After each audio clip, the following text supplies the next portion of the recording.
The wind came from the north that night, carrying with it the kind of cold that could stop a heart mid-beat. Mira Ashford stood at the eastern window of the great lodge, her fingers pressed against glass so frigid it burned her skin. Beyond the frosted panes, the world had vanished into white chaos, the Rocky Mountains swallowed whole by a storm that had descended without mercy, without warning. She had felt it coming 3 hours before the first snowflake fell. The barometric pressure had dropped so sharply her ears had popped, and the wind had shifted from its usual western flow to that ominous northern pull. 7 years of listening to stolen radio broadcasts late at night, 7 years of teaching herself to read the sky's moods, had given her an education the pack's elders would never acknowledge. Omegas weren't supposed to understand such things. Omegas were meant to tend fires and mend clothes and bear children when the Alphas decided the time was right. But Mira had never been good at staying in her designated place. The temperature had plummeted to 35 degrees below zero. She knew this not from any official measurement, but from the way the air itself seemed to crystallize, the way her breath formed ice crystals before it even left her lips. The wind was gusting at 60 miles per hour, maybe more. Visibility was down to 5 feet, perhaps less. These weren't estimates. These were facts, data points she'd learned to calculate through years of careful observation. And the outer dens where the youngest pups of the Silverpine pack sheltered with their watchers sat directly in the storm's path. Mira turned from the window, her heart already making decisions her mind hadn't fully processed. Around her, the 200 wolves of the pack had bedded down for the night, trusting in the thick stone walls of the main lodge to protect them from the blizzard's fury. The great hearth blazed at the center of the hall, casting dancing shadows across sleeping forms curled in their human shapes, conserving energy against the cold. No one had given orders to check the outer dens. No one had thought it necessary. The structures had stood for 40 years, built strong and true by Alpha hands. What could a storm do to such solid construction? But Mira had mapped every inch of Silverpine territory over the past 7 years. She knew those dens sat in a natural bowl where snow accumulated, where wind funneled down from the high peaks with devastating force. She knew the roofs were flat, designed to shed rain, but never tested against 8 feet of snow falling in the span of 4 hours. She knew the support beams were old pine strong enough for normal loads, but potentially compromised by decades of moisture seeping through cracks in the stone foundation. She knew, and knowing meant she couldn't simply lie down and trust that everything would be fine. Mira grabbed her heaviest cloak from its peg near the door, the one made of elk hide and lined with rabbit fur. She wrapped it around her small frame, 5 feet 4 inches of omega, that the pack barely noticed on good days and actively avoided on bad ones. Her silver-white hair, an anomaly that had marked her as different from birth, she tucked beneath a wool cap. In the dim firelight, she might pass for just another restless wolf, seeking fresh air too insignificant to question. The great wooden door, 12 feet tall and 4 inches thick, resisted her first attempt to open it. The wind pressed against it from outside like a living thing determined to keep the warmth trapped inside. Mira set her feet, used her legs more than her arms, and pushed with everything she had. The door groaned open 18 inches, just enough for her slim form to slip through. The cold hit her like a physical blow.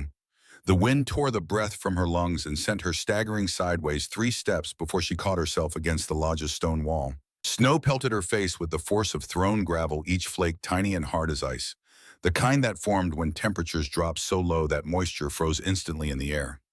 Mira pulled the cloak tighter and forced herself away from the wall's shelter. She knew the path to the outer dens by heart, 430 yards almost due east, following the creek bed for the first 200 yards, then cutting north toward the pine grove where the dens nestled in what was supposed to be a protected hollow. On a clear day, she could walk it in 5 minutes. Tonight it might take her 20 if she could walk it at all. She moved into the storm. The world ceased to exist beyond the span of her outstretched arm. White above, white below. White in every direction, with no horizon, no landmarks, nothing but the endless assault of wind and snow.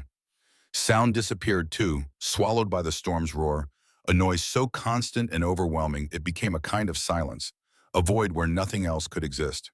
But Mira didn't need to see landmarks.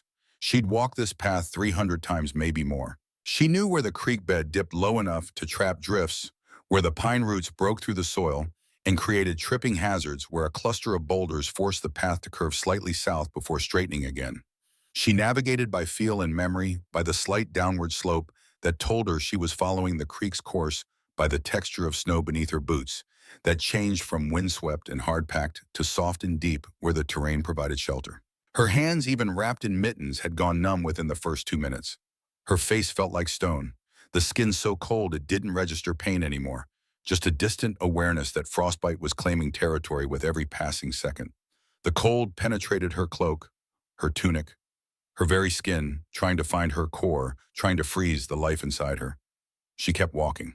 The pine grove materialized out of the white chaos with startling suddenness, the dark shapes of trees emerging like ghosts. Mira pushed forward into the relative shelter their trunks provided, and the wind's volume dropped from a scream to merely a howl.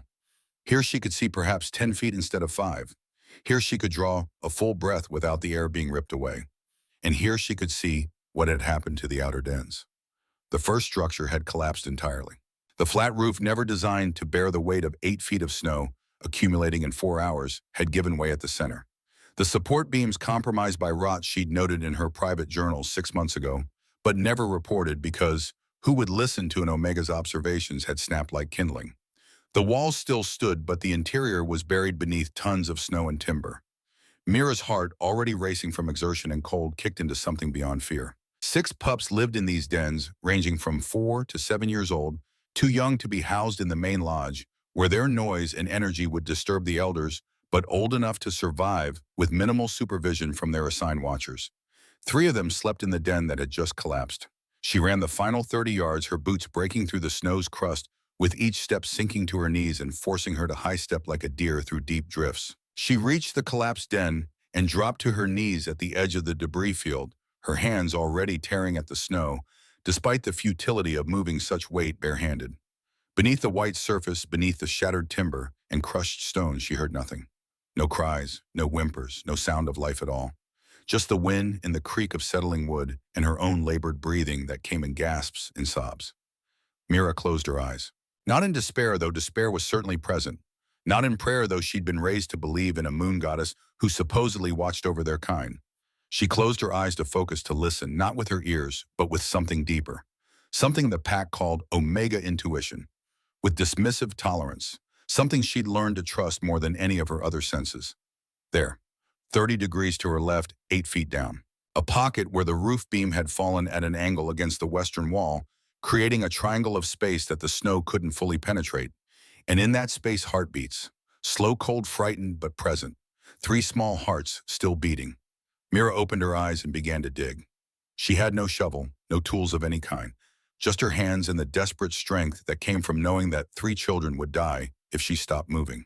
She scooped snow away by the armful, carving a tunnel down toward that pocket of survival. The snow fought her, collapsing back into the spaces she cleared, avalanching down from above as her digging destabilized the pile. Her mittens, soaked through within minutes, became useless frozen lumps. She tore them off with her teeth and kept digging barehanded. The cold stopped registering. Pain stopped registering. There was only the work, the constant motion of dig and scoop and throw, dig and scoop and throw, creating a shaft that angled down through snow and debris toward those 3 precious heartbeats. Her fingers found wood, the fallen beam massive and solid despite the rot that had weakened it. She traced its length, found where it met the stone wall, found the gap beneath where the pocket existed. The opening was too small, blocked by chunks of roof thatch and smaller timbers. She braced her feet and pulled her entire body, becoming a lever, and the debris shifted 6 inches, then 12, then enough that she could force her arm through, then her head and shoulders. In the darkness beneath the snow, 3 small shapes huddled together. Finn, 7 years old, with red hair and freckles, son of one of the pack's hunters. Maya, 6, with brown eyes that had always been too old for her young face. And Sage, 5, the smallest, barely more than a baby. They were conscious but hypothermic. Their body temperatures dropped so low they'd entered that dangerous state between alive and frozen. Mira grabbed Finn, first the largest, and dragged him up through the tunnel she'd created. His body was limp, his eyes open, but unfocused.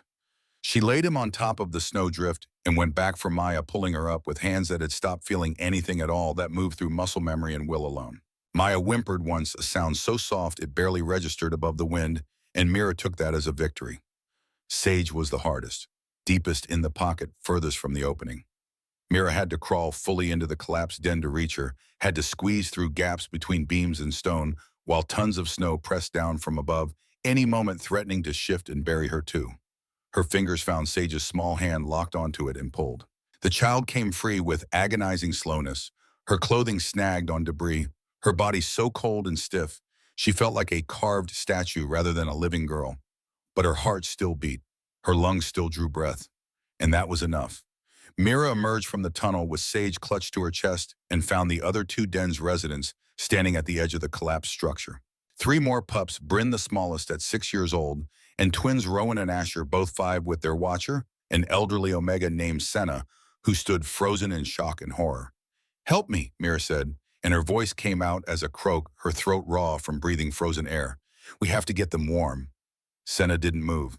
The old woman's eyes were fixed on the collapsed den, on the impossibility of anyone surviving such destruction, and her mind had simply stopped processing reality. Mira made a decision in that moment, one that would change everything that followed. She gathered all 6 pups close, wrapped them in her cloak as best she could, and looked back toward where the main lodge stood invisible in the storm. 430 yards, with 6 children, some of whom couldn't walk. In wind that could knock a grown alpha off his feet, with visibility measured in feet and the temperature still dropping. The math was simple and brutal. They wouldn't make it. Not all of them. Perhaps not any of them. So she looked the other direction, to the north and east, toward terrain the elders never traveled because it was too remote, too difficult, too dangerous. Toward the series of ravines she'd mapped in secret channels carved by ancient glaciers, where the rock walls curved inward and created pockets that broke the wind, where ice formed thick and solid over underground streams, where someone who knew exactly where to step and exactly which path to follow might be able to keep 6 children alive long enough to reach safety. "Follow me," Mira said to Senna, but the old Omega had already sunk to her knees in the snow, shock taking her completely.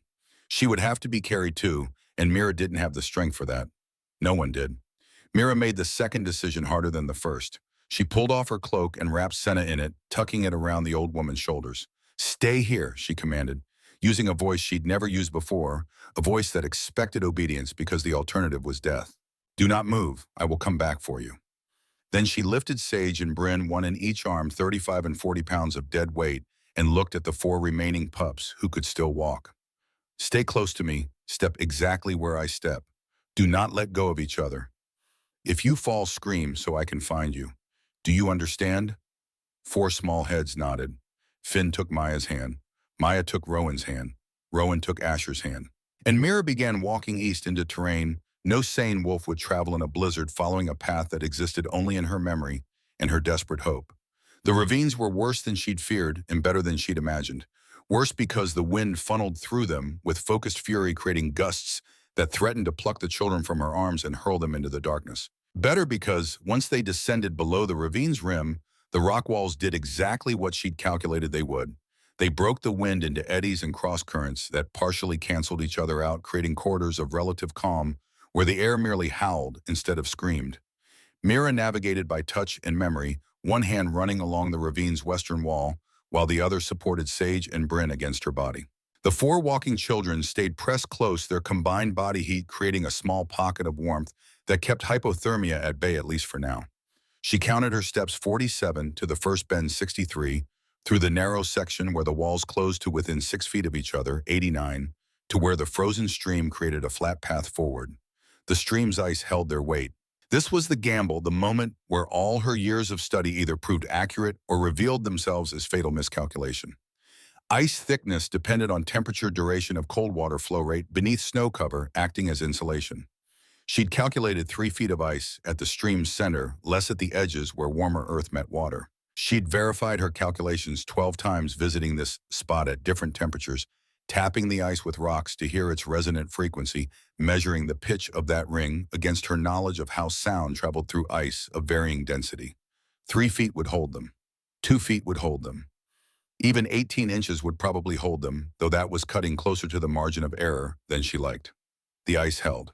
They walked the frozen stream for 600 yards, the ravine walls on either side rising 40 feet high, the storm reduced to a distant roar above their heads. The children stumbled and slipped on the ice's surface, but they didn't fall, didn't give up, didn't do anything except keep moving forward, because the young woman carrying their friends moved forward, and that meant forward was the direction of survival. Mira's body had moved beyond cold into something else, some state where physical sensations ceased to matter and only will remained. Her arms no longer felt the weight they carried. Her legs no longer registered the burn of exertion. Her lungs no longer protested the frozen air they pulled in and expelled. She was movement itself stripped down to the essential function of transporting 6 small lives from death to safety. The stream led them east for half a mile before curving south, and there Mira knew they would have to leave its protected course and climb back up to the exposed plateau. This was the most dangerous section, the place where everything could still go wrong. But beyond that climb, only 200 yards of open ground separated them from the southern approach to the main lodge, and that approach was sheltered by a ridge that would break the worst of the wind. She stopped at the base of the climb and set Sage and Bryn down on the ice. Both children had lost consciousness. Their body temperatures dropped too low to maintain awareness. But their hearts still beat. Their chests still rose and fell. They were alive, and while they were alive, there was hope. Finn, Mira said, and the 7-year-old boy looked up at her with eyes that held more trust than any child should have to place in an adult. You're the oldest. You're going to lead them up this slope. See where the rocks jut out. Those are handholds. Climb from one to the next. When you reach the top, lie flat and wait for me. Can you do that? Finn nodded. No words, just the nod, and that was enough. Mira watched him begin the climb, watched Maya follow, then the twins. She counted to 60, giving them time to get clear, then picked up Sage and Bryn again and started after them. The slope was steep 45 degrees at its worst sections and covered in loose scree beneath the snow. Every step required finding solid rock beneath the unstable surface required perfect balance and strength she shouldn't have possessed. But she possessed it anyway because the alternative was unthinkable. Halfway up the slope, she heard it. A sound that didn't belong to the storm, deeper and more regular than wind, rhythmic and purposeful. The sound of something breathing, something large. Mira stopped climbing and looked up. At the top of the ravine, silhouetted against the white fury of the storm, stood a bear. A white bear, massive beyond anything that should exist at this elevation, this far from the Arctic regions where such creatures belonged. 850 pounds, she estimated, automatically, her mind still cataloging and calculating, even in the face of immediate death. 9 feet tall, standing upright, which it wasn't doing yet, but the threat of that full height loomed in its posture. Above her, the 4 children who'd already climbed to the top lay flat as Mira had instructed, invisible against the snow pressed into small depressions in the rock. But the bear wasn't looking at them. It was looking down the slope at Mira and at the 2 small shapes she carried. She knew what would happen next with perfect clarity. The bear had come down from the high peaks, driven by the same storm that had brought Mira out into the night. It was hungry, desperate, and confronted with prey that couldn't fight back. It would attack. She would try to protect the children with her human body, and she would fail because humans couldn't fight creatures like this. But Mira Ashford wasn't just human. She set Sage and Bryn down on the slope, wedging them into a crevice between 2 boulders where they wouldn't slide. She straightened to her full height, which was unimpressive by any measure, and looked up at the bear with eyes that had gone from gray to gold. The change began not with desperation, but with choice. Her wolf lived beneath her skin the way it had since she was 9 years old, since that first transformation that had revealed her true size, her real strength. For over a decade, she'd kept it hidden, kept it small, shifting only when absolutely necessary and never allowing anyone to see the full truth of what she was. Tonight, with 6 children behind her and death standing in front, she chose revelation over concealment. Her bones lengthened. The sound they made was like green wood bending a creak and groan that resonated through her entire skeleton. Her muscles coiled and expanded, gaining mass that shouldn't have been possible, pulling from reserves of strength that existed somewhere beyond normal biology. Fur erupted across her skin like silver fire, covering her in a coat that caught the storm's light and reflected it back with cold brilliance. When the transformation completed, the Omega Wolf that should have stood 3 feet at the shoulder and weighed perhaps 100 pounds didn't exist. In its place stood something larger, something that rose 4 feet 2 inches high and weighed 165 pounds of muscle and fury, an absolute refusal to let anything harm the children she protected. The bear's small eyes widened. Its nostrils flared, scenting not prey, but predator, not victim, but threat. Mira's wolf took 1 step forward, then another, climbing the final stretch of slope with movements that were no longer human awkward, but wolf fluid. She positioned herself between the bear and the children, and she growled. The sound started deep in her chest and rolled out through her throat like distant thunder. It held no fear, no uncertainty, just pure warning that translated across species. This is my territory. These are mine. You will not pass. The bear shifted its weight, considering. It outweighed her by 500 pounds. Its claws were 4 inches long and could disembowel with a single swipe. By every measure of size and strength, it should have attacked, should have called her bluff, should have swept her aside and claimed the easy meal she guarded. But size and strength weren't the only measures that mattered. Certainty mattered. Willingness to die fighting mattered. And the bear looking into the gold eyes of a wolf that should have been small and submissive but instead stood large and absolutely unmoved made a calculation of its own. It took one step backward, then another. Then it turned and disappeared into the storm, moving back toward the high peaks with surprising speed for something so massive. Mira held her position for another 10 seconds, making sure the threat had truly withdrawn, then shifted back to her human form. The transformation reversed as smoothly as it had begun, fur receding, bones contracting until she stood once more as a young woman in torn clothes, shaking not from fear, but from the expenditure of energy the change required. She retrieved Sage and Bryn from their boulder shelter, gathered the other 4 children with a glance that said follow, and completed the final leg of their journey.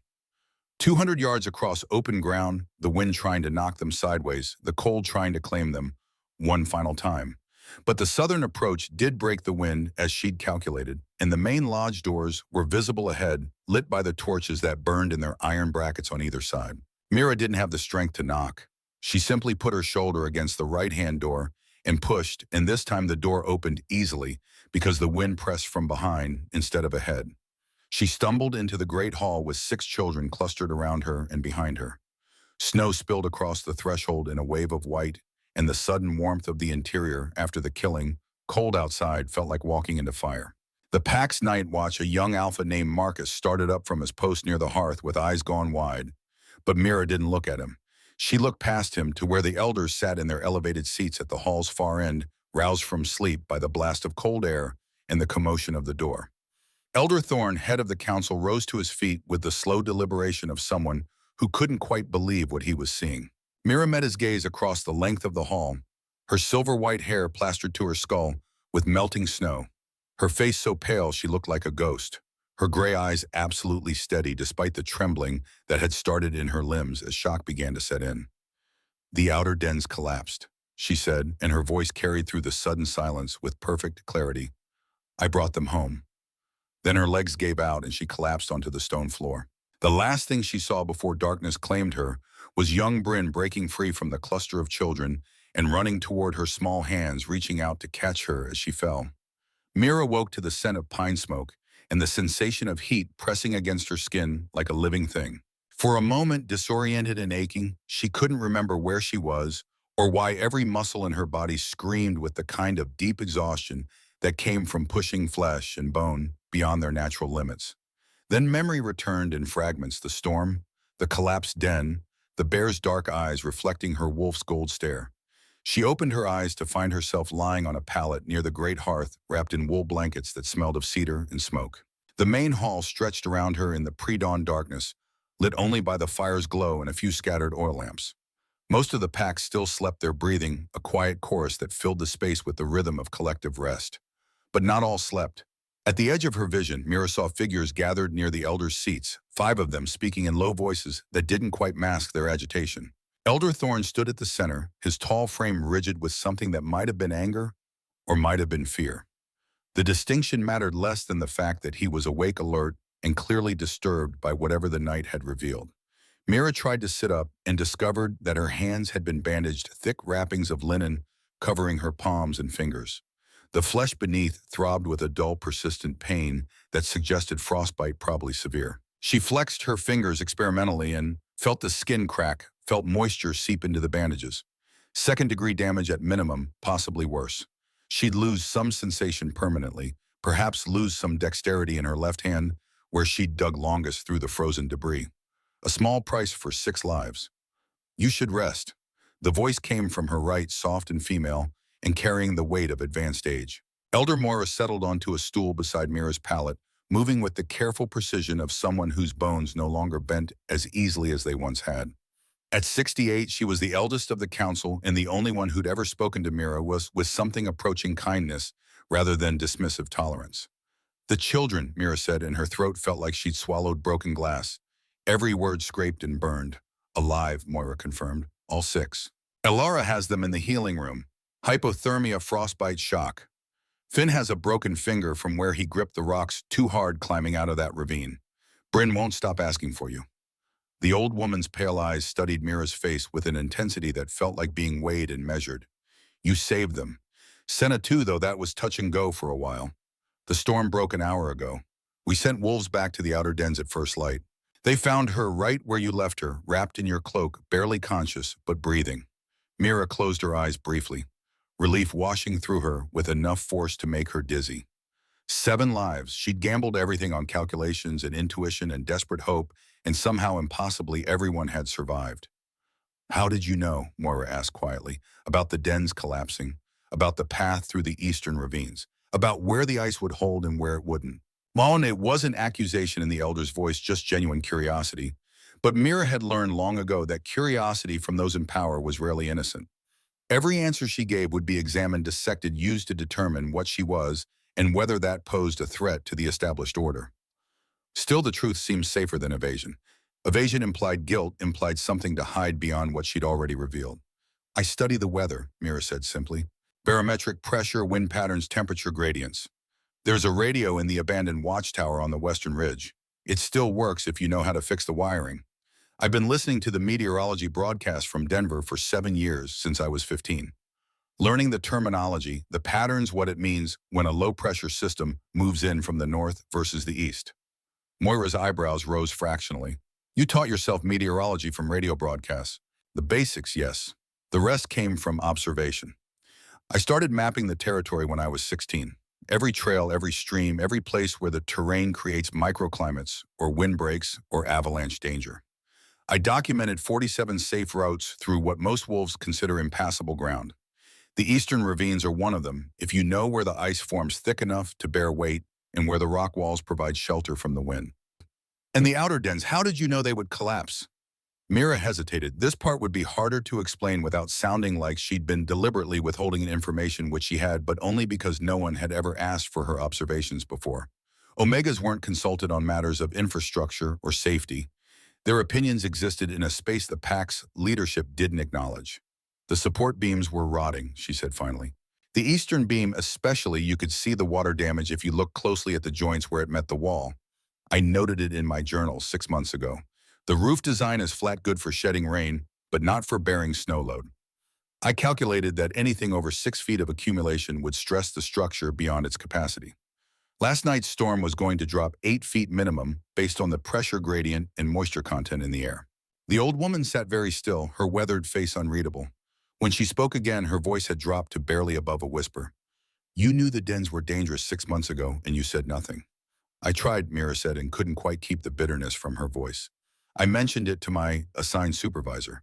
She told me Omegas don't question alpha construction methods. I wrote it in a report and left it at the council office. It was returned to me unopened with a note saying, concerns about infrastructure should be submitted through proper channels by wolves with relevant expertise. She met Moira's gaze directly. I'm an Omega. I don't have relevant expertise. Not officially. Moira was quiet for a long moment. Then, show me your wolf. Mira's heart stuttered. Of all the requests, all the questions, she hadn't expected that. Not here, not now, not in the main hall where pack members were beginning to stir as dawn approached. But Elder Moira wasn't making a request. The phrasing had been gentle, almost conversational, but the undertone was pure command. Here, Mira asked, the children are saying you fought a bear, that you shifted into something larger than any Omega they'd ever seen, that you stood between them and death and made death back down. Moira's pale eyes didn't waver. If I'm going to defend you to Thorn and the others, I need to see the truth for myself. So they'd already been talking about her, already debating what to do with the Omega who'd broken protocol by acting without orders, who'd revealed capabilities she'd kept hidden since childhood. Mira had known this moment would come eventually. Part of her had been preparing for it since she was 9 years old. She pushed the blankets aside and stood ignoring the wave of dizziness that came with the movement. Her body wanted rest, wanted time to recover from the night's expenditure. But bodies didn't always get what they wanted. The hall had gone quiet. Mira looked around and realized that more wolves were awake now, sitting up on their pallets watching. Word had clearly spread about the night's events, and everyone wanted to see what the strange Omega with silver-white hair would do next. Let them watch then. Let them all see. Mira closed her eyes and reached for the wolf that lived beneath her skin. The change came easier this time, her body still warm from the transformation hours before, the pathways between forms already open and familiar. Bones lengthened with that distinctive creak of stressed cartilage. Muscles expanded, pulling mass from somewhere beyond normal biology. Silver-white fur erupted across her skin in a wave that started at her spine and radiated outward. When she opened her eyes again, the world had shifted. Colors muted into shades of gray and blue, but scents exploded into vivid detail, wood smoke and wool, and the individual signatures of 200 wolves, each one distinct as a fingerprint.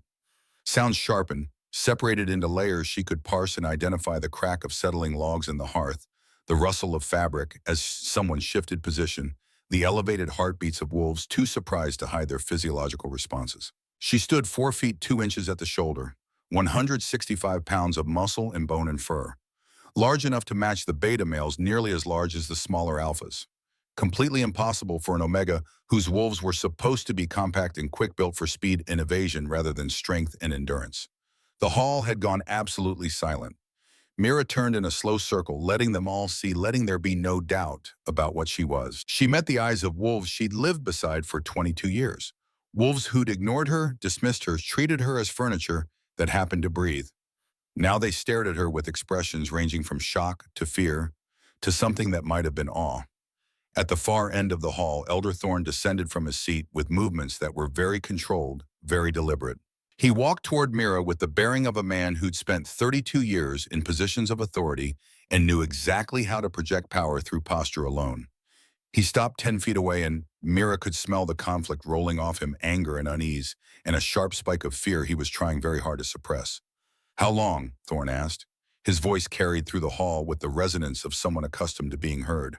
"How long have you been hiding this?" Mira shifted back to human form, the change reversing smoothly until she stood naked and vulnerable in the center of the hall. Someone she didn't see who tossed her a blanket, and she wrapped it around herself with hands that had started trembling again. "Since I was 9 years old," she said clearly, "over a decade of keeping this secret." A ripple of reaction moved through the gathered wolves. More than a decade was a long time to hide. Years of deliberate concealment, of choosing every day to suppress what she was. "Why Bartaway?" Moira asked, and in her voice held no judgment, just that same genuine curiosity from before.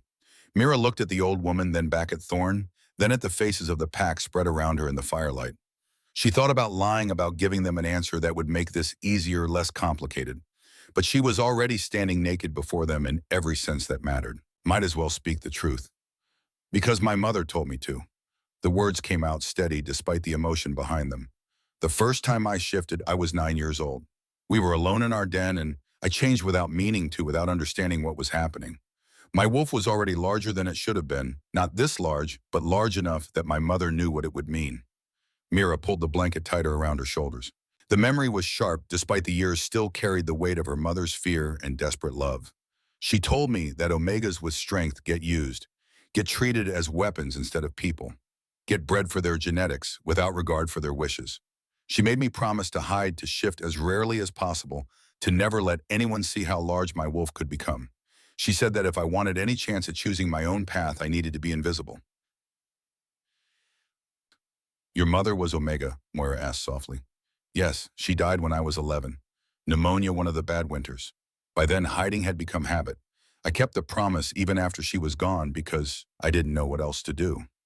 Mira looked directly at Thorne. "I'm not a threat to the pack. I've never done anything except try to keep people safe.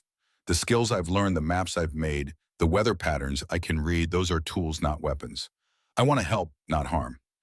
Thorne's expression hadn't softened. If anything, he looked more troubled than before, his jaw tight and his eyes calculating. "You deceived us. For over a decade, you presented yourself as something you're not. How are we supposed to trust anything you say now?" "I saved 6 children last night," Mira said quietly. "I risked my life walking into a storm that killed 3 adult wolves on the northern boundary. I revealed what I'd kept hidden since childhood because protecting those children mattered more than protecting my secret. If that doesn't demonstrate where my loyalty lies, I don't know what would. Loyalty to the children, perhaps, but loyalty to the pack's structure, to the order that keeps us stable." Thorne shook his head. "You're an omega with alpha strength. That's not natural. The moon goddess designed us with hierarchies for a reason. Each rank has its place, its purpose. When those lines blur, when wolves try to be something they're not, I'm not trying to be anything except what I am." Mira interrupted, and her voice came out harder than she'd intended.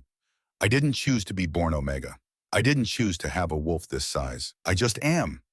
And last night what I am saved lives that would have been lost if I'd stayed small and obedient and invisible. Elder Moira stood, placing herself physically between Mira and Thorn in a gesture that was subtle but unmistakable. This discussion can continue later after we've all had time to rest and think clearly. Thorn, you're letting your discomfort override your judgment. The girl saved 6 pups and 2 adults. That deserves recognition, not interrogation. It deserves investigation, Thorn countered. We need to understand what she is, what she's capable of, whether there are others like her hiding among the Omegas. This isn't about gratitude. This is about maintaining the integrity of our social structure. Moira's voice dropped to a register that made several nearby wolves flinch. Are you seriously suggesting we punish her for saving lives? I'm suggesting we determine whether her abilities pose a risk to pack stability, and I'm suggesting we do so through proper channels with proper oversight. Thorn's gaze swept the hall, taking in the watching wolves. We'll convene a full council meeting in 3 days. Under the full moon, Mira Ashford will demonstrate her capabilities before the entire pack, and we will collectively decide how to proceed. It wasn't a suggestion. It was a decree delivered with the authority of someone who'd led the council for 3 decades and expected his commands to be obeyed without question.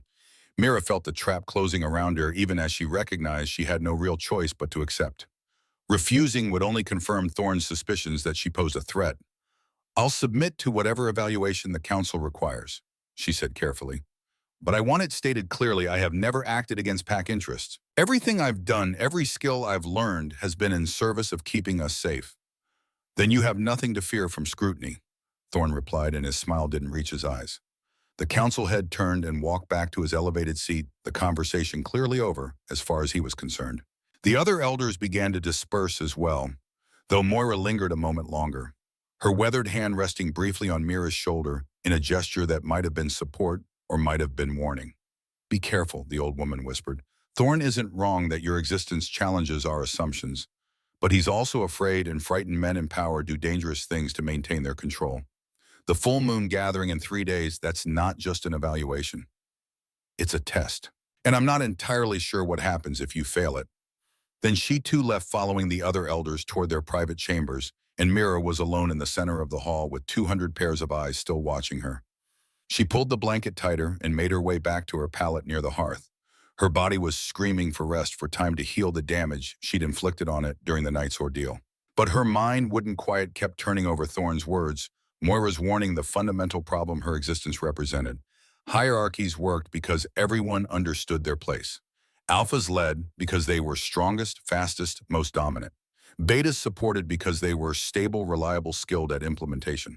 Omegas served because they were weak, gentle, meant for nurturing roles that didn't require physical power. Except Mira was Omega by biology, but not by capability. Her wolf was large and strong. Her mind was sharp and analytical. Her skills encompassed things most alphas couldn't grasp. She disrupted the simple categories that made pack life comprehensible. And Thorn was right to fear that disruption, even if his fear manifested as anger, rather than wisdom. Mira lay back on her pallet and stared at the ceiling, beams high above, watching smoke from the hearth curl and dance in the drafts. 3 days. She had 3 days before she'd have to stand before the entire pack and prove she wasn't a threat, wasn't dangerous, wasn't something that needed to be contained or eliminated for the good of collective stability. 3 days to figure out how to be strong enough to survive scrutiny, but not so strong that she terrified the wolves who held her fate in their hands. She was still trying to solve that impossible equation when exhaustion finally claimed her and dragged her down into sleep. The next 2 days passed in a strange suspension of normal pack life. Mira remained in the main hall, not confined exactly, but not free to move about either. Wolves brought her food, changed her bandages, checked on her recovery with an attentiveness that felt more like surveillance than care. She wasn't a prisoner, but she also wasn't trusted to wander without supervision. The 6 pups she'd saved visited her on the second day. They came as a group shepherded by Alara the healer, and they ranged from quiet gratitude to exuberant affection, depending on their personalities. Finn, the oldest at 7, shook her hand formally and thanked her with a gravity that seemed borrowed from adult wolves he'd observed. Maya gave her a drawing she'd made, Mira's silver wolf standing tall against a storm of scribbled white. The twins Rowan and Asher barely spoke at all, but stayed close, their small bodies pressed against her sides, like they feared she might disappear if they let go. But it was Bryn, the smallest at 6 years old, who affected Mira most deeply.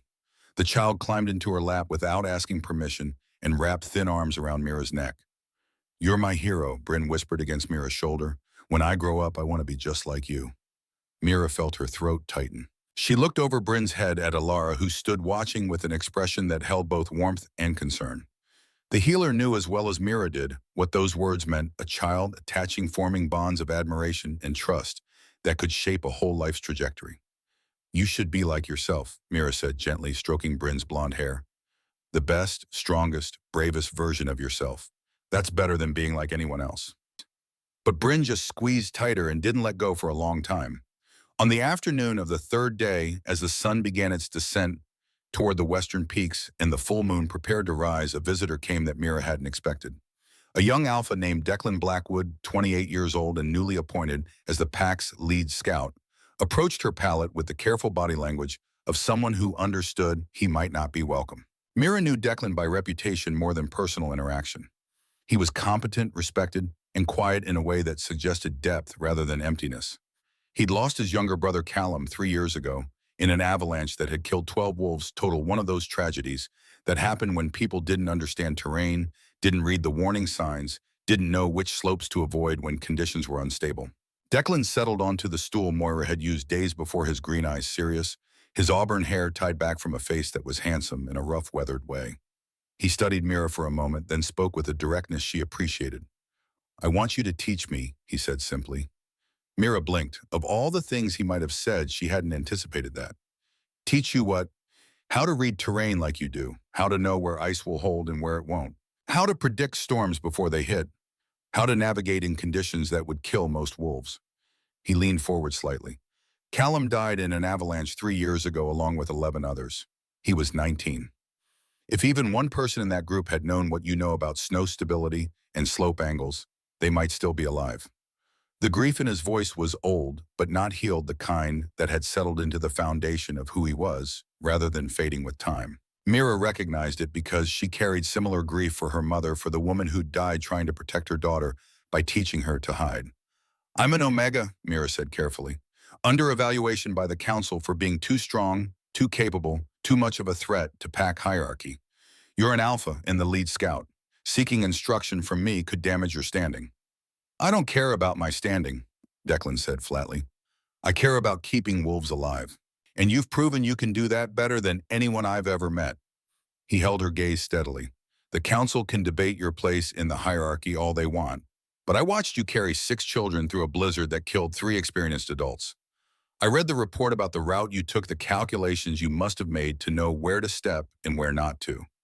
That's not threat, that's skill, and I'd be a fool not to learn from it." Something in Mira's chest loosened slightly. Here was an alpha who valued competence over rank, who could set aside ego in service of a larger goal. It was rare enough to be remarkable. "If the Council approves my continued presence in the pack after tonight's gathering," Mira said slowly, "then yes, I'll teach you everything I know." Declan's expression shifted into something that might have been the beginning of a smile, though it was too small and too controlled to be certain. "I'll hold you to that." He stood, nodded once with respect rather than dismissal, and walked away. Mira watched him go and felt for the first time since revealing her secret a small flicker of something that might have been hope. Maybe not all the pack would see her as a threat. Maybe some would see her as an asset, a resource, someone whose unusual capabilities could serve rather than disrupt. Maybe. As the sun touched the western peaks and the sky began its transformation from blue to orange to purple, pack members started gathering outside.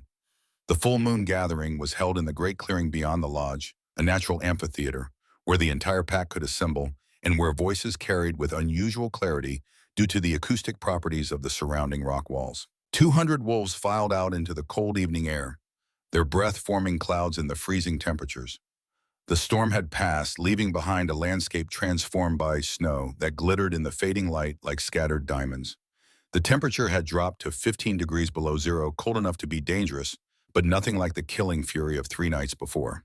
Mira walked among them, no longer segregated, no longer supervised, but acutely aware that every eye tracked her movement. She wore simple clothes, wool tunic and leggings, boots lined with fur, and her silver-white hair hung loose down her back, catching the last rays of sunlight and reflecting them with an almost luminous quality. The elders took their positions on a raised platform at the clearing's north end. Thorne stood at the center, flanked by Moira and three other council members, whose faces Mira recognized, but whose individual allegiances remained mysterious to her. They were old wolves, traditional wolves who'd built their entire lives around the assumption that the moon goddess had designed a perfect hierarchy, and any deviation from that hierarchy was dangerous. Thorne raised his hands, and the gathered pack fell silent with impressive speed. "We are here under the full moon to witness truth." The council head began, his voice carrying easily across the clearing. 3 nights ago, an Omega named Mira Ashford revealed capabilities she has kept hidden since childhood. She demonstrated strength beyond her rank knowledge, beyond her station, and a willingness to act without authorization from pack leadership. He paused, letting the words settle. The phrasing was careful, Mira noticed. Not praising the outcome, but highlighting the deviation from protocol. Tonight, Mira will demonstrate these capabilities before all of us, and together we will determine whether what she has shown is gift or threat, blessing or curse. Thorne's gaze found Mira in the crowd. "Step forward." Mira walked to the center of the clearing, her heart steady despite the magnitude of what was happening. 200 wolves watched her with expressions ranging from curiosity to suspicion to open hostility. She recognized the old Omega who'd once told her to stop asking questions about weather patterns. She saw the Alpha who'd returned her infrastructure report unopened. She found Declan standing near the back, his face neutral, but his eyes attentive. And she saw the 6 children she'd saved clustered together near the front with Alara, their small faces bright with trust and hope. For them, if for no one else, she would do this. "Tell us," Thorne commanded, "how you knew the outer dens would collapse." So Mira told them. She explained barometric pressure and snow load calculations, and the evidence of rot she'd documented months before. She described the radio in the abandoned watchtower, the meteorology broadcast she'd studied, the 7 years of self-education that had taught her to read the sky's language. "Show us," Thorne said next, "your wolf." And Mira showed them. She shifted there in the center of the clearing, let her transformation unfold in full view of the pack, let them all see the silver-white wolf that stood 4 feet 2 inches tall and weighed 165 pounds. She turned in a slow circle, meeting eyes, letting there be no doubt. The silence that followed was absolute. Even the wind seemed to pause, waiting. Then Moira stepped forward from the elder's platform, her weathered face solemn. 50 years ago, the old woman said clearly, when I was young and newly joined to the council, a prophecy came to our pack. A seer from the Eastern Territories spoke of a silver wolf who would either save us or destroy our way of life. We didn't know what it meant then. We forgot it over the decades as nothing came of it. She looked at Mira with eyes that held something like wonder. "I think we've been waiting for you." Mira didn't see what happened after the elders departed to their private chambers following the gathering. Didn't hear the conversation that unfolded in Thorne's quarters as the council head gathered 4 of his most traditional allies around a table lit by a single oil lamp. Elder Garrett Ashcroft arrived first, his weathered face troubled beneath silver hair. Donovan Frost followed, then Ronan Greaves with his characteristic scowl, and finally Aldrich Stone, the oldest of them at 64, moving with the careful steps of someone whose joints protested winter cold. "We have a problem," Thorne said without preamble once his door was secured. He didn't sit, instead pacing the small room like a caged wolf. "That Omega isn't just strong, she's dangerous, not because of her wolf, but because of what she represents." "The pups worship her," Garrett said quietly. "I saw it in their eyes during the visit. That kind of attachment spreads." "It's already spreading," Donovan added. 3 Omegas came to me today asking if they too could learn navigation and weather prediction. Not requesting permission, asking as if it were their right to know such things. Thorne stopped pacing, his hands bracing against the table. The lamplight cast harsh shadows across his face, making him look older, more desperate. "Moira has bought her 3 weeks with this teaching arrangement. That gives us time to prepare contingencies. If at the end of that period the pack is too enamored with her capabilities to exile her, we'll need alternative measures." "What kind of measures?" Ronan asked, though his tone suggested he already knew. "Controlled breeding program," Thorne said flatly. "If we can't eliminate the anomaly, we use it. Pair her with a strong alpha of our choosing, ensure her genetics pass to the next generation under our supervision. She loses her freedom, but the pack gains offspring with her capabilities. Controlled. Managed. No threat to the hierarchy." Aldrich shifted uncomfortably. "That's extreme. The younger wolves won't accept forced pairing, and Moira will fight us on it." "The younger wolves will accept what we tell them to accept," Thorne said, his voice hard. "We've maintained order for centuries by making difficult decisions. One aberrant Omega won't change that. As for Moira, she's old. Her influence wanes with each passing year. 3 weeks, gentlemen. We use them wisely. We document every deviation from traditional Omega behavior, every challenge to protocol. We build a case that even Moira can't defend against. The four elders exchanged glances in the lamplight. Garrett looked troubled but didn't object. Donovan nodded slowly. Ronan's agreement was immediate and enthusiastic. Aldrich took longest, his ancient eyes calculating, but eventually he too nodded. 3 weeks, Thorne repeated. And then we restore order, whatever that requires. The prophecy's words hung in the cold air like frost crystals suspended in stillness.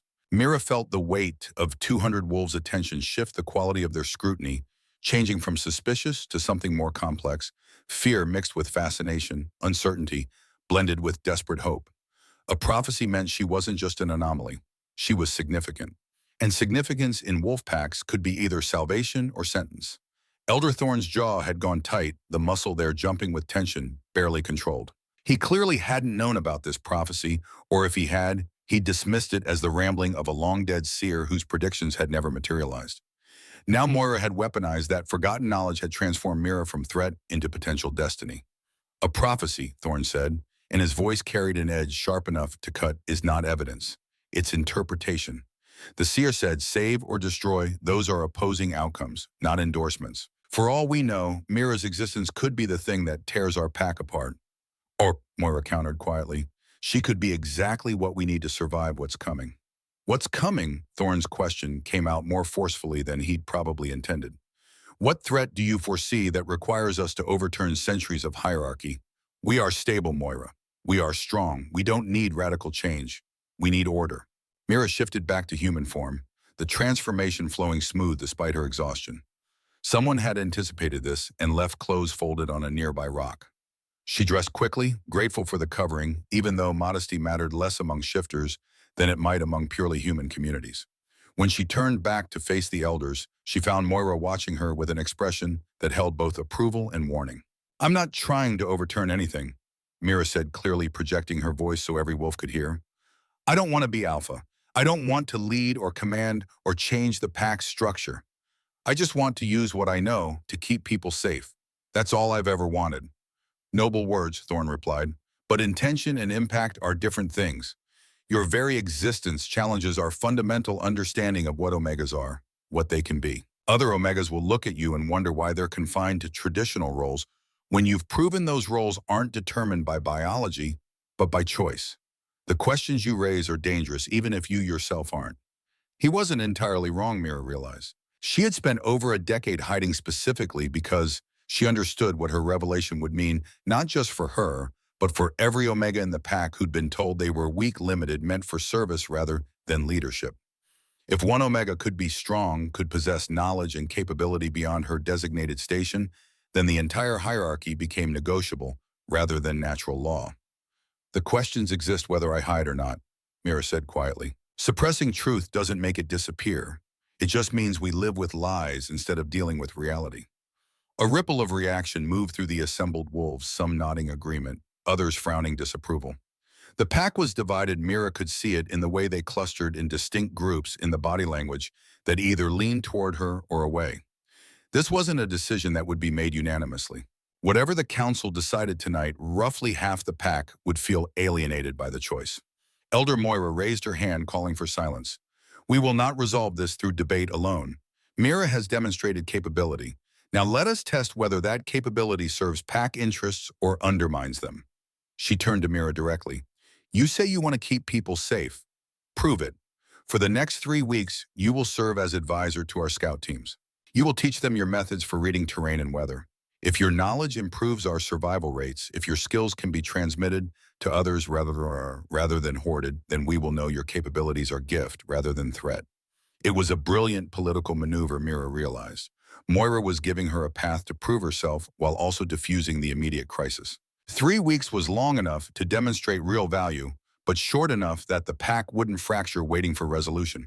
And framing it as teaching rather than leading positioned Mira as resource, rather than rival to existing authority. Thorne clearly recognized the tactical wisdom even if he didn't like the direction. He nodded slowly, grudgingly. 3 weeks, but under supervision.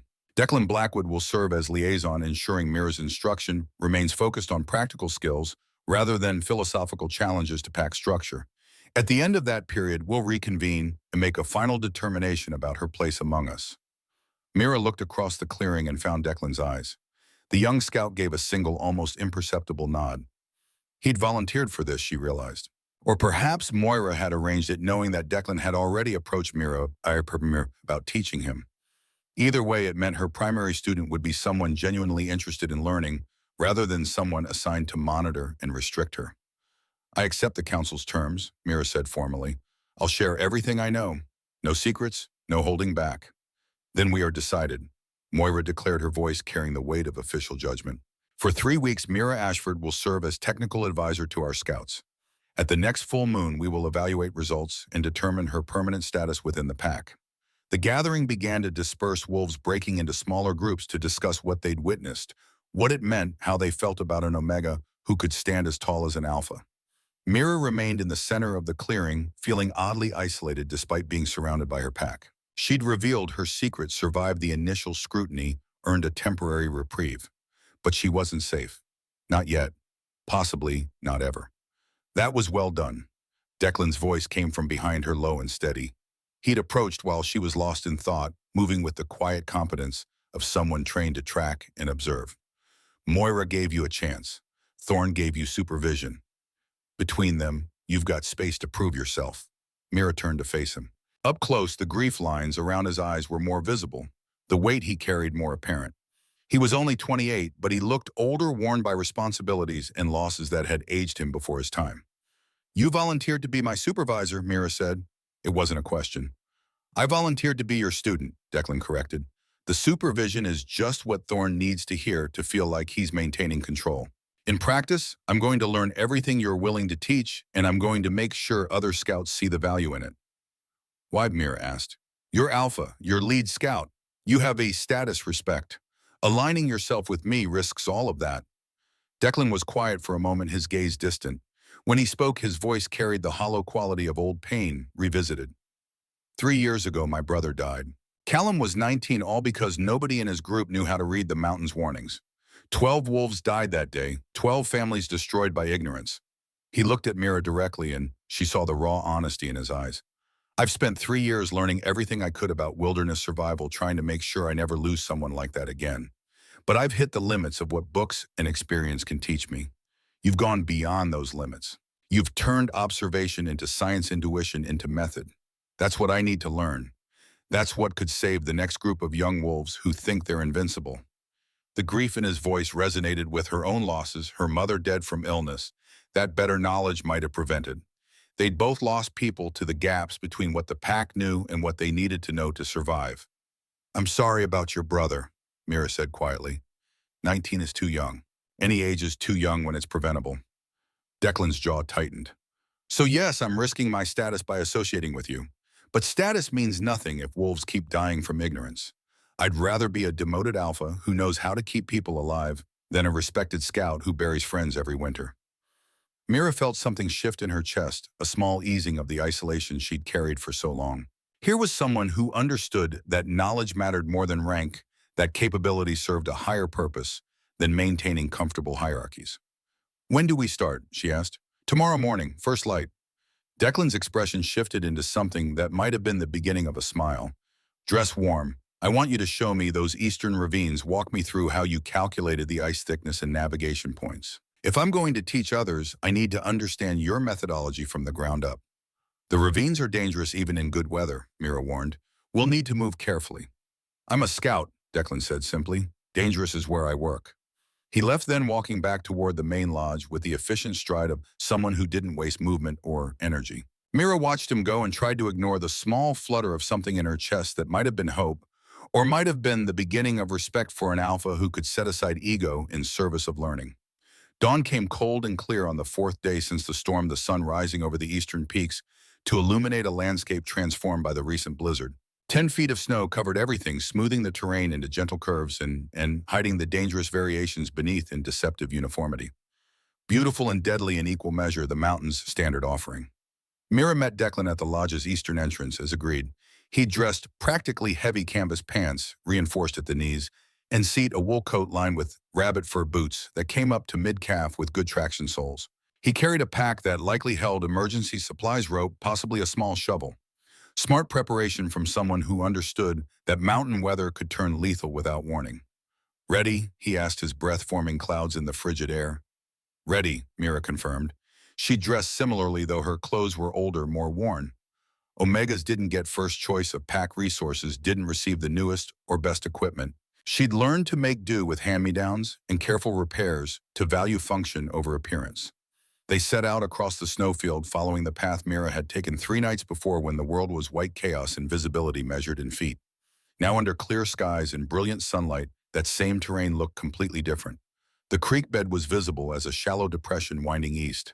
The pine grove stood dark against the white landscape. The ridge that marked the ravine's entrance rose in the distance like a frozen wave. "Tell me what you see," Declan said as they walked. "Not just landmarks, but the details. What are you reading in the snow, the light, the way the wind has shaped the drifts?" Mira smiled slightly. "Good question." He was already thinking like a student, asking for the underlying principles rather than just the surface observations. "Temperature," she said, gesturing at the snow around them. "You can gauge it by the snow's texture and how it responds to pressure. See how our boots are breaking through the crust here? That tells us there's a harder layer underneath, which formed during the storm when temperatures dropped rapidly and created that dense base. The top 6 inches are newer accumulation from after the main storm, passed lighter and fluffier." She knelt and scooped up a handful, letting it run through her fingers. "Feel the crystals. These are stellate dendrites, the classic snowflake shape. They form at specific temperature ranges around 5 to 15 degrees. Knowing the crystal type tells you conditions not just now, but when the snow fell." Declan knelt beside her, examining the snow more closely. "So, crystal shape is a historical record." "Exactly. And crystal type affects stability. Stellate dendrites bond well to each other, create relatively stable layers. But if you find depth hoar, those large faceted crystals that look like cups, that's a weak layer. Put weight on it and it collapses. That's what kills people in avalanches. Not the top snow, but the weak layer underneath that fails and takes everything above with it." They continued walking, and Mira pointed out features as they went. The subtle color variations in the snow that indicated changes in density. The way wind had carved sastrugi patterns, wave-like ridges that showed prevailing wind direction. The small cracks forming near the creek bed, where underlying water movement created temperature differentials that weakened the snow's structure. "How did you learn all this?" Declan asked. "I know you mentioned radio broadcasts, but this level of detail, this is field observation, repeated experience." 7 years, Mira said. "I started when I was 15 after my mother died. I needed something to focus on, something that made me feel useful even though the pack saw me as just another Omega. So I started walking the territory, mapping it, noting how conditions changed with seasons and weather. I documented everything in journals, 47 of them, now filled with observations and calculations and theories about why things worked the way they did." 47 journals. Declan shook his head slightly. "That's not casual interest, that's dedication." Maybe," Mira acknowledged, "but it kept me sane, gave me purpose when pack life offered none. And it meant that when the storm came, when those pups needed someone who understood the land well enough to navigate impossible conditions, I was ready." They reached the ravine's entrance as the sun climbed higher, warming the air to perhaps 5 degrees above zero. Still cold, but manageable. Declan stood at the rim and looked down into the channel Mira had descended 3 nights before, his expression thoughtful. "This was a calculated risk," he said slowly. "Not reckless, but definitely not safe. You gambled that your knowledge was accurate enough to overcome the danger." "I gambled that dying trying was better than not trying at all," Mira corrected. "The pups would have frozen if I'd waited for the storm to pass. Would have died if I'd tried to take the direct route back to the lodge. The ravines were dangerous, yes, but they were survivable if I didn't make mistakes. The other options weren't survivable no matter what I did." Declan nodded slowly. "Lesser of evils calculation, I understand that. I've made similar choices in the field." He looked at her with new assessment in his eyes. "You're not reckless. You're tactical. There's a difference." "Most alphas don't see it that way," Mira said quietly. "They see an Omega who acted without permission, who took risks they wouldn't have authorized. The outcome doesn't matter as much as the violation of protocol. Most alphas are more concerned with maintaining their authority than with actual results," Declan said bluntly. "I'm not most alphas. He started down into the ravine, testing his footing carefully, and Mira followed. For the next 3 hours, she walked him through the route she'd taken, showing him where the walls curved inward to break the wind, where the frozen stream provided solid footing, where she'd had to make real-time decisions about which path to follow based on snow conditions and navigation requirements. Declan asked intelligent questions. How did she measure ice thickness without specialized equipment? What margin of error did she build into her calculations? How did she account for factors like the additional weight of 6 children when determining whether a snow bridge would hold? He took notes in a small leather journal, sketched rough maps of the ravine system, marked locations where specific observations had been critical to survival. This isn't just survival knowledge, he said as they emerged from the ravines on the southern side near where Mira had climbed the slope to face the bear. This is a complete methodology. If we could teach this to all our scouts, to our hunters, even to pack members who just travel the territory casually, we could probably reduce winter casualties significantly. More than half, Mira said. Most deaths come from preventable mistakes. Underestimating conditions, overestimating abilities, not recognizing danger until it's too late. Education changes those patterns. Declan looked at her for a long moment, something shifting in his expression. You really believe that, don't you? That knowledge can overcome most of what kills us out here. Not all of it, Mira admitted. Sometimes conditions are just too extreme. Luck runs out, factors you can't control align wrong. But most of the time, yes. Most of the time, knowledge and preparation are the difference between living and dying. They stood at the top of the slope where Mira had confronted the bear, looking out over the territory spread before them. From this elevation, they could see the main lodge in the distance, smoke rising from its chimneys. The outer dens were visible too, or what remained of them, collapsed structures that pack work crews had already begun clearing and rebuilding, this time with steeper roof angles and reinforced supports. The bear, Declan said. The children said you stood between them and death. Is that accurate? Mira hesitated.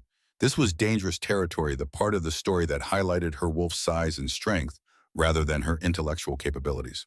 But Declan had been honest with her about his brother, about his motivations. She owed him the same honesty in return. I didn't fight it, she said carefully. Fighting implies both sides engaged in combat. I shifted, made myself large and threatening, and convinced it that attacking would be more costly than retreating. The bear was hungry and desperate, but not suicidal. It chose survival over confrontation. You bluffed an 800-pound predator. I presented a credible deterrent, Mira corrected. There's a difference. If the bear had called my bluff, if it had actually attacked, I don't know that I could have stopped it. But bears are pragmatic. They assess risk versus reward. I made the risk high enough that the reward, 6 small pups who weren't worth dying for, didn't justify attack. Declan shook his head slightly, and this time his smile was definite. You know what you are. Someone who prepared for years so that when the moment came, you were capable of doing the impossible. That's not luck. That's something else entirely. The compliment caught Mira off guard. In her 22 years, she'd been called many things: strange, aberrant, too quiet, too curious, useful occasionally, but generally forgettable. But something about Declan's straightforward honesty made deflection feel safer than the vulnerability of acceptance. I'm practical, she said. That's different. If you say so. Declan's tone suggested he disagreed but wouldn't argue the point. We should head back. I want to see that mapping system you mentioned. They walked the rest of the way in comfortable silence, and Mira found herself relaxing in a way she rarely did around alphas. Declan didn't posture or dominate conversational space. He listened more than he spoke, asked questions instead of making pronouncements, treated her knowledge with respect rather than skepticism. It was different, novel, and slightly dangerous because letting her guard down around anyone, even someone who seemed genuinely interested in learning rather than controlling, was a risk she'd spent over a decade avoiding. But maybe risk was necessary. Maybe trust had to start somewhere with someone, or she'd spend her whole life isolated by the very caution that had kept her safe. Back at the lodge, Mira led Declan to a small storage room she'd claimed years ago for her private workspace. Shelves lined the walls filled with those 47 journals she'd mentioned. Leather-bound volumes of varying sizes, some neat and organized, others messy with hastily sketched maps and scribbled observations. A large table occupied the center of the room, currently covered with her most recent project, a comprehensive map of Silver Pine territory rendered in ink on stretched canvas marked with symbols indicating water sources, dangerous slopes, shelter locations, and seasonal migration patterns for prey animals. Declan stood in the doorway staring at the accumulated work of 7 years with something like awe on his face. This is, he started then stopped, apparently unable to find adequate words. He stepped closer to the table, examining the map's detail. This is professional cartography. Military grade. Where did you learn this?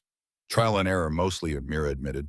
I found an old surveying manual in the pack library, probably from 50 years ago, left over from when someone thought formal education might be useful.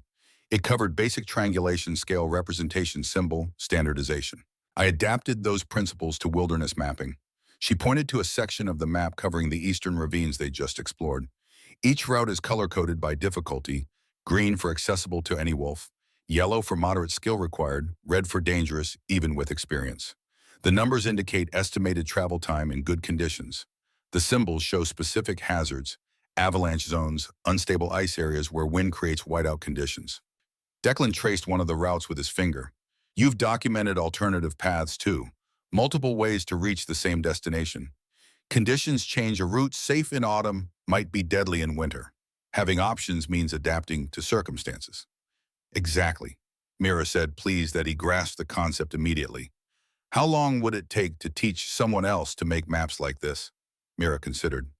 Depends on their aptitude and how much time they can dedicate.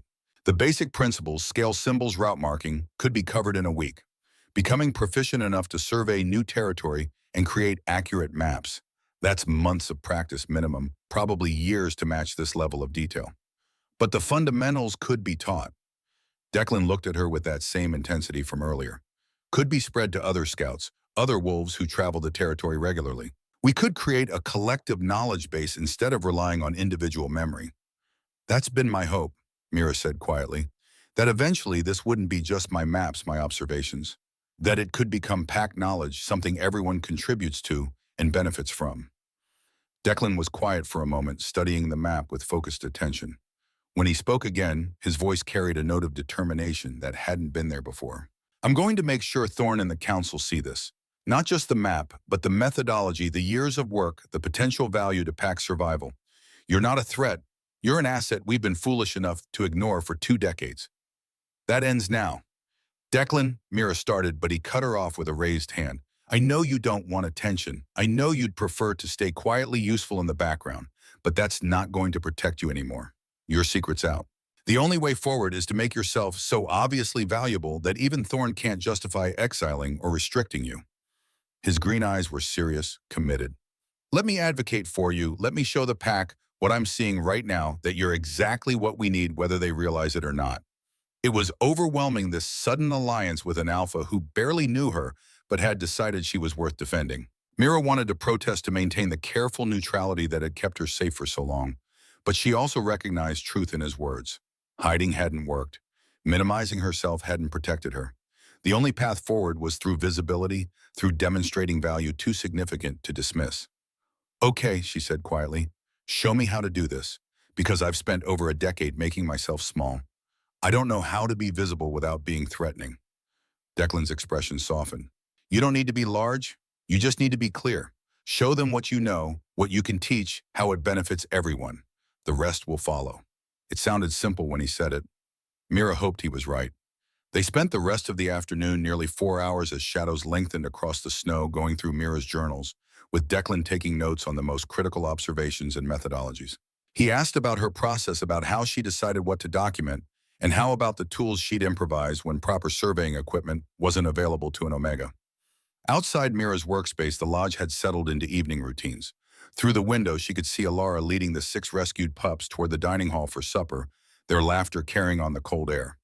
Finn walked at the front of the group, his broken finger splinted, but his spirits unbroken. Bryn held Maya's hand, the 2 girls inseparable since the rescue. The twins trailed behind, already planning tomorrow's adventures with the resilience of youth. Further across the courtyard, Senna sat by the great hearth, wrapped in blankets, recovered enough to sit up, but still weak from her ordeal. Mira had heard the pack council quietly reassigning the outer dens to younger watchers, a kindness disguised as protocol, letting the old Omega retire without losing face. As twilight settled over the territory and the temperature dropped toward another brutal night, Mira felt something she hadn't experienced in years, the beginning of genuine partnership with another wolf, the sense that she wasn't alone in trying to make the pack safer and more resilient. It was fragile, this new alliance, untested against the resistance they'd inevitably face. But it existed, and that was more than she'd had 3 days ago when she'd walked into a blizzard with nothing but desperate hope and 7 years of hidden knowledge. It was a start. In his private quarters 3 floors above, Elder Thorne set down his quill and read over the letter he'd just penned. The seal of the Bloodfang Pack pressed into wax at the bottom, a communication that would reach their territory within 2 days. He'd made arrangements before when problems needed solving outside official channels. This Omega situation would require similar discretion. He burned the draft and began writing the final version. Some threats he'd learned were best eliminated before they could spread. The 3 weeks passed faster than Mira had anticipated, measured not in days but in small victories that accumulated like snowfall. Declan proved to be more than just an eager student. He became her bridge to the Pack's scouts, hunters and younger wolves who'd grown tired of hiding their questions behind Pack protocol. By the end of the first week, Mira was teaching groups of 5 and 6, showing them how to read the subtle language of snow and ice, how to feel the mountain's moods in the shift of wind and the color of clouds. By the second week, those students were teaching others, and her methodologies were spreading through the Pack like roots finding water. The elders watched, some with hope, others with calculation. On the 18th day, everything changed. Mira was working with a group of young scouts near the eastern boundary when Declan appeared at a dead run, his face flushed with exertion and something that looked like fury. "Council chambers." Now, his voice was clip-controlled. Thorne's made his move. They ran. The council chamber was packed when they arrived, wolves standing shoulder to shoulder in a space designed for formal proceedings, but now crackling with tension. At the center, Thorne stood with his 4 allies, Garrett, Donovan, Ronan, and Aldrich, their expressions grave. But it was the stranger beside them who made Mira's breath catch. A massive alpha male she'd never seen before, easily 6.5 feet tall, with scars crossing his face like a map of violence, survived. His scent marked him as outsider, foreign Pack, and the way Thorne stood close to him suggested alliance. "Ah, Mira," Thorne's voice carried false warmth. "Perfect timing. I was just explaining to Alpha Cade of the Bloodfang Pack about our unusual situation." Cade's eyes raked over Mira with an assessment that made her skin crawl. "The Omega with Alpha strength. Thorne wrote that you'd be impressive. He didn't mention beautiful." "This is a violation of protocol." Moira's voice cut through the murmurs that followed. The eldest elder stood from her seat, her pale eyes blazing. "You brought an outsider to internal Pack proceedings without full council approval." "I brought a solution," Thorne countered smoothly. "Alpha Cade has generously offered to take Mira as his mate. She would go to Bloodfang territory, her unusual genetics would benefit their Pack, and our hierarchy remains intact. Everyone wins." The chamber erupted. Mira heard Declan's growl before she saw him move, placing himself between her and Cade with a protective instinct that bypassed thought. Other wolves were shouting, some in support of Thorne's plan, others in outrage at the manipulation. But Mira's mind had gone very calm, very cold. This was the breeding program Thorne had whispered about in his private chambers. This was the solution he'd engineered when he couldn't simply exile her. Not elimination, but control. Not freedom, but ownership dressed as honor. No. Her voice wasn't loud, but something in its quality cut through the chaos. The chamber fell silent. "I am not a problem to be solved. I am not property to be traded. And I will not be controlled by men who are more afraid of change than they are committed to their Pack's survival." Thorne's mask of civility slipped. "You don't have a choice, girl. The council has voted." "The full council hasn't voted," Moira interrupted. "Only your faction, and that is not how we make decisions of this magnitude." "Then let's vote now." Thorne's smile was sharp. "All in favor of accepting Alpha Cade's generous offer." 4 hands rose. Thorne, Garrett, Donovan, Ronan, Aldrich, the conservative bloc. Opposed, Moira's hand. And then after a moment's hesitation, 2 others, younger elders, who'd been watching Mira's teaching sessions, who'd seen the survival rates improve. 3 to 5. Thorne had won. "It's settled then." "No," Declan's voice was steel. "It's not. Because you've violated the most fundamental principle of Pack law. You've made a decision that affects Pack safety without considering Pack safety." He turned to address the assembled wolves, not the elders. "In 3 weeks, Mira has reduced our winter casualties to 0. 0. She's taught 50 wolves to read terrain that would have killed them. She's identified 12 avalanche zones we didn't know existed and 3 routes that cut our hunting range by half. And you want to give that away to send her to another Pack so we can maintain a hierarchy that's already failed us." A rumble of agreement moved through the younger wolves. Thorne's voice rose. This is not a debate. You're right, it's not.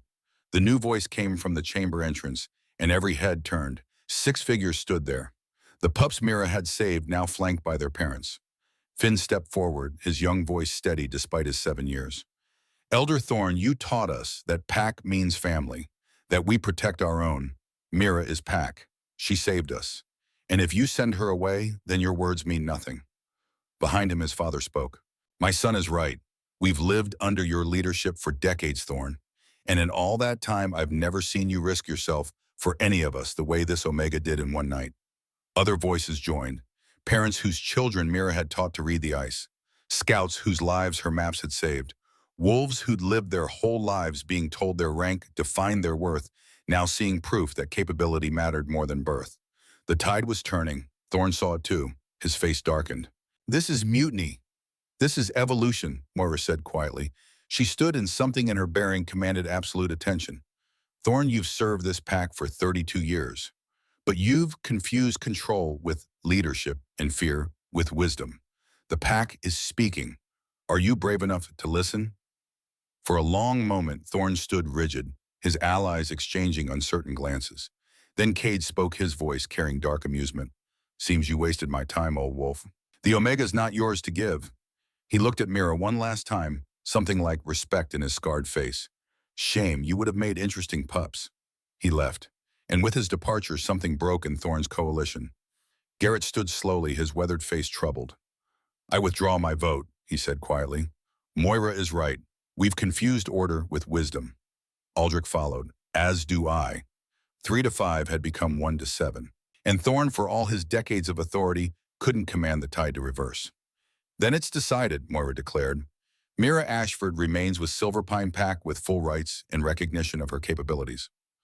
Furthermore, I propose we establish her formally as Chief Cartographer and Head of Wilderness Education, with authority to teach any wolf regardless of rank. The vote was unanimous. 5 years passed. Mira stood at the entrance to what had once been a small storage room and was now the Pack's cartography center. 3 large tables held maps of territories spanning 50 miles in every direction, all color-coded and annotated by the 12 wolves she'd trained as surveyors. The walls were lined with journals, not just her original 47, but dozens more contributed by scouts and hunters documenting seasonal patterns and terrain changes. Ready. Declan's voice came from behind her, warm with affection that had grown from respect into something deeper over the years. They'd formalized their partnership 2 years ago, not as Alpha and Omega, but as equals who'd chosen each other. Almost. Mira made a final notation on the Western Territory map, marking a new route one of her students had discovered. Where are we going again? You'll see. He led her outside where the entire pack had gathered in the great clearing. At the center stood a stone marker newly erected with writing carved deep into its surface. Mira walked closer and read, in memory of the winter that changed us. 6 pups saved, 7 lives preserved. 1 Omega who showed us that strength comes in forms we'd forgotten to see. May we never again be so blind. Below that 6 names. Finn and Maya Bryn, Sage, Rowan Asher. And below those names, a single line that made Mira's throat tight. The silver wolf who chose protection over power. The 6 teenagers, no longer small children, but young wolves coming into their strength, stepped forward. Bryn spoke for them all. You taught us that courage isn't about size or rank. It's about seeing what needs to be done and doing it even when you're terrified, especially when you're terrified. She smiled. We wanted to make sure the pack never forgets. Mira looked out at the assembled wolves. Thorne was gone, retired to a small den on the southern boundary where he spent his days in quiet contemplation of how leadership had changed. His 4 co-conspirators had similarly stepped back, making space for younger voices. Moira still sat on the council, but now she was flanked by wolves chosen for capability rather than bloodline. The hierarchy hadn't disappeared. Alphas were still alphas, still omegas, but the rigid walls between ranks had become permeable, negotiable, subject to the greater truth that the pack's survival depended on valuing every wolf's contribution. Winter casualties had dropped 73%. 3 other packs had sent representatives to learn Mira's methodologies. The maps she'd started alone now covered territories spanning 200 square miles, constantly updated, constantly refined. And in the outer dens rebuilt with steep roofs and reinforced beams, new pups slept safely, watched over by wolves who knew how to read the sky's warnings. Declan's hand found hers, their fingers intertwining. Around them, the pack began to disperse, returning to evening routines to the comfortable rhythms of communal life. But several wolves stopped to touch the stone marker as they passed a gesture of remembrance and commitment. "Do you ever regret it?" Declan asked quietly. "Staying you could have left that night, gone lone wolf, built a life without all this complication." Mira thought about it, about the years of hiding the night of revelation, the struggle to prove her worth to wolves who'd been taught she had none. About Thorne's scheme and Cade's cold assessment, and the moment she'd stood in a council chamber and refused to be anything other than what she was. "No," she said, "because this isn't about me. It never was. It was about showing one frightened girl that the whispers her mother planted, that strength meant danger, that difference meant exile, weren't the only truth." She looked at the stone marker, at the names carved there. "And maybe about showing 6 pups that heroism doesn't always roar. Sometimes it just shows up in the dark and refuses to let go." Above them, the full moon rose over the Rocky Mountains, casting silver light across a pack that had learned to see with new eyes. The wind carried the scent of pine and snow, and the smoke of hearth fires burning warm against the winter cold. And in a small workspace filled with maps and journals, and the accumulated wisdom of wolves who'd learned to trust each other's gifts regardless of rank, a silver-white wolf's legacy continued to grow, not through dominance or command, but through the simple revolutionary act of teaching others to see what she had always known, that strength doesn't always wear the crown. Sometimes it carries the children home through the storm, and sometimes that's enough to change everything.